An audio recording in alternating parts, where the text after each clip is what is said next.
Olá, louvado seja o nosso Senhor Jesus Cristo, para sempre seja louvado, glória ao Pai, ao Filho e ao Espírito Santo, como era no princípio, agora e sempre. Amém. Queridos irmãos e irmãs, paroquianos da nossa paróquia Nossa Senhora da Abadia, Diocese de Cristalândia, aqui em Lagoa da Confusão, graça e paz, unidos nesse dia 14 de fevereiro de 2024. Hoje eu completo meus 52 anos de vida. Hoje também é dia de quarta-feira de cinzas, o início da quaresma. Pedimos a Deus que abençoe e ilumine a todos nós nesse tempo. E o evangelho que nós temos é tirado de Mateus, capítulo 6, versículos de 1 a 6, depois de 16 e 18.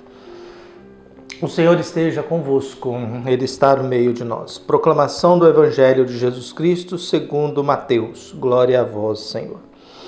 Naquele tempo, disse Jesus a seus discípulos: Ficai atento para não praticar a vossa justiça na frente dos homens, só para serdes vistos por eles. Caso contrário, não recebereis a recompensa do vosso Pai que está nos céus.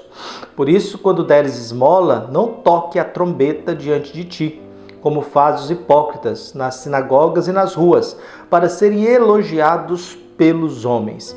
Em verdade vos digo, eles já receberam a sua recompensa. Ao contrário, quando deres esmola, que a tua mão esquerda não saiba o que faz a tua mão direita, de modo que a tua esmola fique oculta, e o teu Pai que vê o que está oculto te dará a recompensa. Quando orardes, não sejais como os hipócritas, que gostam de rezar em pé nas sinagogas e nas esquinas das praças, para serem vistos pelos homens. Em verdade vos digo, eles já receberam a sua recompensa. Ao contrário, quando tu orares, entra no teu quarto, fecha a porta e reza ao teu Pai que está oculto. E o teu Pai que vê o que está escondido, te dará a recompensa.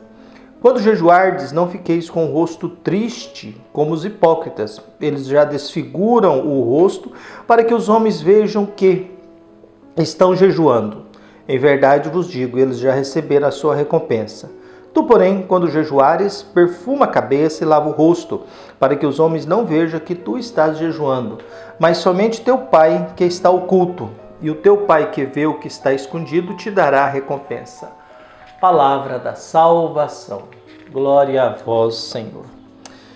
Queridos irmãos e irmãs, fazendo uma referência a esse tempo da quaresma, baseado na Constituição Sacrosanto Concílio da Sagrada Liturgia, uma leitura popular, ela nos dá alguma importância da quaresma. Tanto na celebração quanto na catequese litúrgica, é preciso esclarecer melhor a dupla dimensão do tempo quaresmal, que é tempo de recordar ou preparar o batismo e tempo de penitência. Essas são as duas finalidades importantes nesse tempo da quaresma.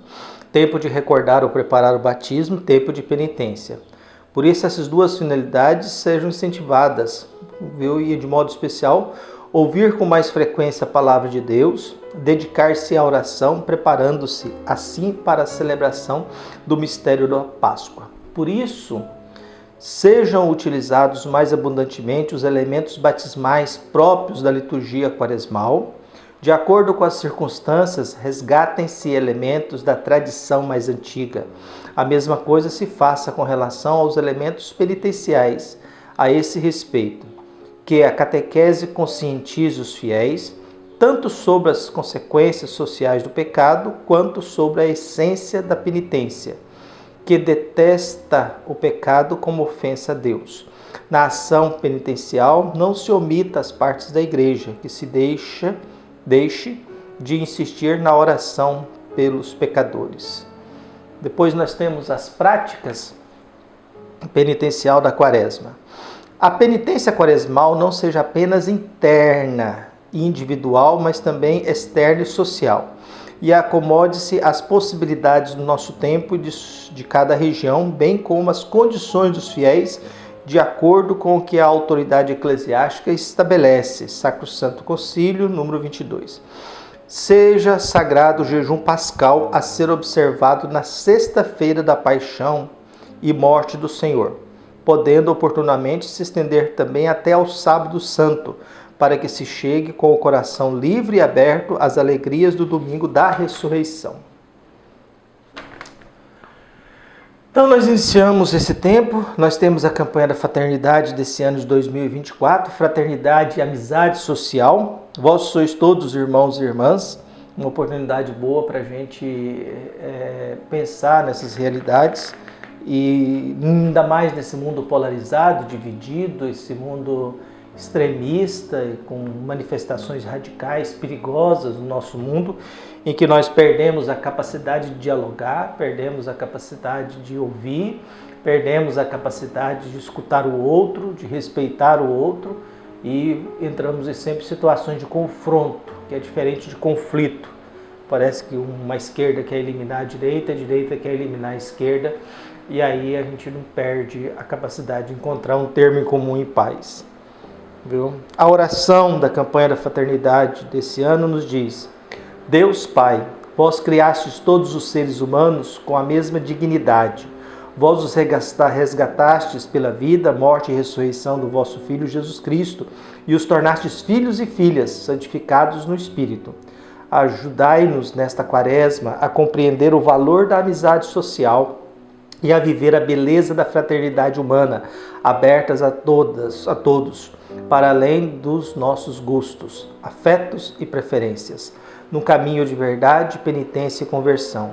Inspirai-nos um renovado compromisso batismal com a construção de um mundo novo, de diálogo, justiça, igualdade e paz, conforme a boa nova do Evangelho.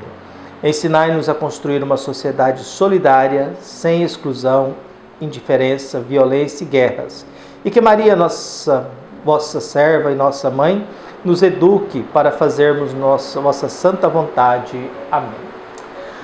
O Evangelho que nós tivemos de hoje nos traz 3 referências importantes: a esmola, a oração e o jejum. A esmola, a oração e o jejum. Entendeu? A esmola é sempre um problema sério porque às vezes a nossa esmola, a moeda que a gente dá para o menino no sinaleiro das grandes cidades, não tira ele daquela realidade.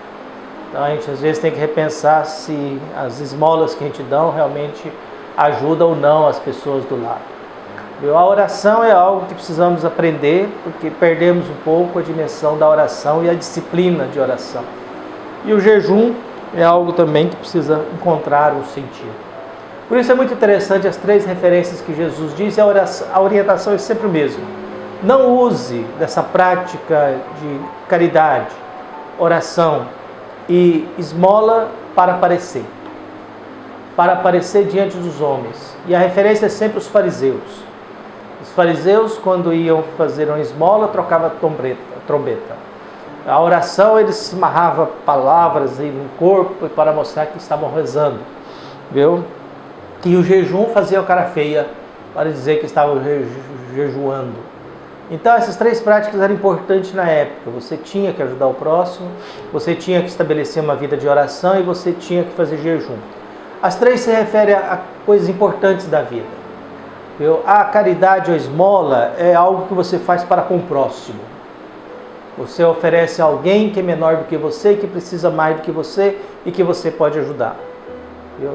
Nós, lamentavelmente, gostamos, às vezes, de tirar foto da nossa esmola para aparecer nas redes sociais como gente caridosa.